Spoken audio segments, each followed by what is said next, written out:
Frères et sœurs, l'école de Dieu est aussi faite d'enseignements pratiques.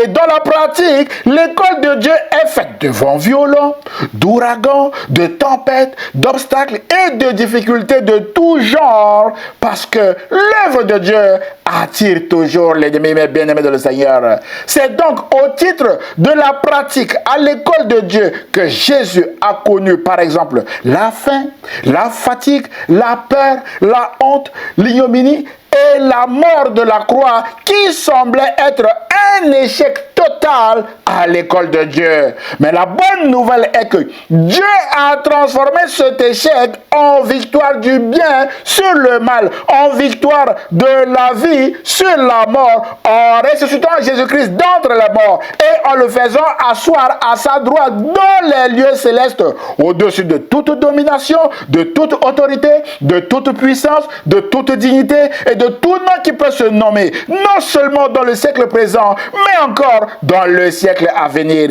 D'après Éphésiens chapitre 1er, verset 20 à 21. C'est pourquoi, aujourd'hui, je voudrais parler à quelqu'un qui a marché avec Jésus-Christ et qui a l'impression que sa vie est un échec total, à ne pas croire à ce mensonge de l'ennemi de son âme, parce que Dieu transformera cet échec en victoire, comme il l'a fait pour Jésus-Christ, mes bien-aimés de Seigneur.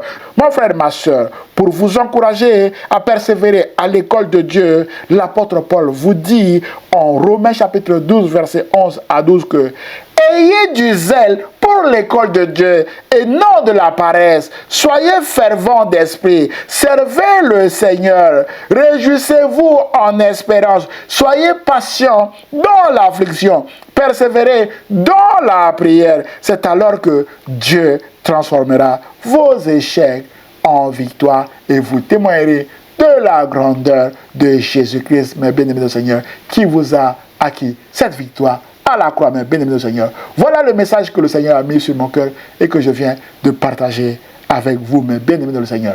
Que Dieu vous bénisse